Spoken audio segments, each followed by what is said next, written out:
April 27వ తారీఖున తెలంగాణ రాష్ట్రంలో పెట్టని కోటగా ఉన్న ఓరుగల్లు పోరుగడ్డ అయినటువంటి వరంగల్ జిల్లాలో ఎలకతుర్తి సమీపాన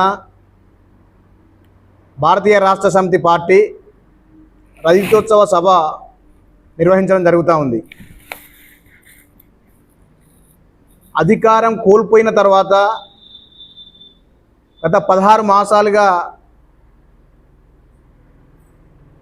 ఫామ్ హౌస్కి పరిమితమైనటువంటి కల్వకుంట్ల చంద్రశేఖరరావు గారు గత 10 సంవత్సరాలుగా దోపిడీ చేసినటువంటి డబ్బులతో ప్రజల్ని మళ్ళొకసారి మభ్యపెట్టడం కోసం తెలంగాణ రాష్ట్రంలోనే తెలంగాణ రాష్ట్రానికి కుడిభుజంగా ఉండి అనేక సోదరిమణులు ఉద్యమ నాయకులు అనునిత్యం పోరాడి త్యాగం చేసిన గడ్డ నా ఓరుగల్లు. ఈ ఓరుగల్లు నుండి మళ్ళొకసారి మోసం చేయాలని ఇక్కడ రజతోత్సవ సభ నిర్వహించడం జరుగుతూ ఉంది. మరి ఆ రజతోత్సవ సభకు వేలాది కోట్లు, ఒకవైపు ప్రజలు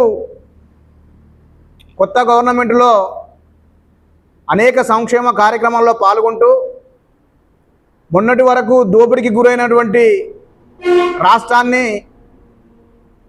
ఆర్థిక సంక్షేమ కార్యక్రమాల్లో ముందుకు తీసుకుపోవడం కోసం అనేక కష్ట నష్టాలు కోర్చుకొని ఇతర దేశాలకు పోయి అప్పుల కోసం ప్రయత్నం చేస్తున్నటువంటి గౌరవ ముఖ్యమంత్రి యనుమల రేవంత్ రెడ్డి గారు తీవ్రమైన పెట్టుబడుల కోసం తిరుగుతున్నటువంటి రేవంత్ రెడ్డి గారిని పక్కదారి పట్టియడం కోసం బీఆర్ఎస్కు కన్నుసన్నులో ఉన్నటువంటి భారతీయ జనతా పార్టీ కూడా ఒకటి. ఈ రెండు తోడు దొంగలే. వీళ్ళిద్దరు కలిసి కాంగ్రెస్ పార్టీని ఏ విధంగా పతనం చేయాలని చెప్పి కుట్రలు ప్రణాళికలు తయారు చేస్తున్నారు. కానీ వాటిని తెలంగాణ ప్రజలు ముక్త కంఠంతో తిప్పికొడతారని చెప్పి ఈ పత్రిక ముఖంగా నేను తెలియజేస్తున్నాను. అదేవిధంగా స్టేషన్ గన్పూర్లో బీఆర్ఎస్ పార్టీ లేదు. కాంగ్రెస్ పార్టీ కార్యకర్తలు ముక్త కంఠంతో కడియం శ్రీహరితో అండగా ఉండడం వలన జీర్ణించుకోలేని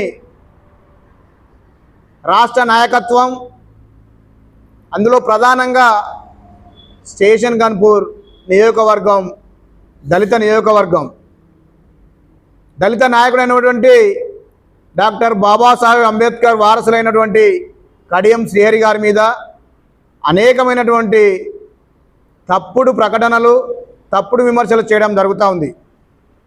దాన్ని స్టేషన్ గన్పూర్ ప్రజలు, తెలంగాణ రాష్ట్ర కాంగ్రెస్ పార్టీ ప్రజలు, వివిధ వామపక్ష పార్టీల నాయకులు కూడా కడియం శ్రీహరి గారి జీవిత చరిత్ర ఏంటిది, ఈరోజు విమర్శించేటువంటి వారి చరిత్ర, వారి పుట్టగతులు ఏంటిది అని చెప్పి స్టేషన్ గన్పూర్ ప్రజలు, వరంగల్ ఉమ్మడి జిల్లా ప్రజలు ఒకవైపు ఆలోచిస్తూనే ఉన్నారు.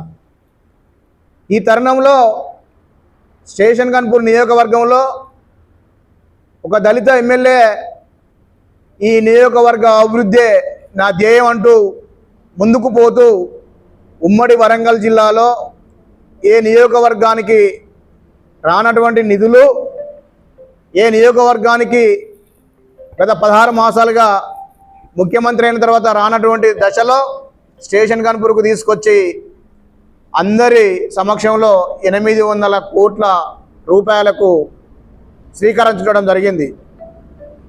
దాన్ని చూసి ఓర్వలేక ఇక్కడ కొన్ని కుట్రలు కుతంత్రాలు చేస్తున్నటువంటి ఈ నియోజకవర్గం అని చెప్పుకుంటున్నటువంటి అగ్రవర్ణ నాయకుడైనటువంటి పల్లా రాజేశ్వరరెడ్డి గారికి ఈ మా దళిత ఎస్సీ ఎస్టీ బీసీ మైనార్టీ ప్రజలమైనటువంటి మేము పల్లా రాజేశ్వరరెడ్డి గారికి ఒకటే సమాధానం చెప్తా ఉన్నాం.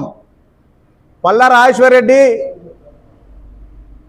నీకు శ్రమ విలువ తెలియదు, నీకు కార్మికుల అంతు పట్టది, నీకు కర్షకులు అంటే గిట్టది. నీవు అక్రమ సంపాదనతోని గత 3 దశాబ్దాల క్రితమే విద్యను అమ్ముకొని విద్యను దోపిడీ చేసి అనేక రకాలుగా మాయమాటలు చేసి అక్రమ సంపాదన వేలాది కోట్లు సంపాదించి రాజకీయాలకు వచ్చి నువ్వు మార్కు పొందినవే తప్ప నువ్వు ఏ నిర్మాణంలో పనిచేయలే. కడియం శ్రీహరి గారు గత 4 దశాబ్దాల క్రితం అంటే 1990లోనే ఉమ్మడి వరంగల్ జిల్లా అధ్యక్షుడిగా పనిచేయడం జరిగింది అప్పుడున్న పార్టీలో. ఆ తర్వాత ఎమ్మెల్యేగా, ఆ తర్వాత మంత్రిగా, ఆ తర్వాత ఎంపీగా, ఆ తర్వాత ఉప ముఖ్యమంత్రి వర్యులుగా అనేక రంగాలలో పనిచేయడం జరిగింది.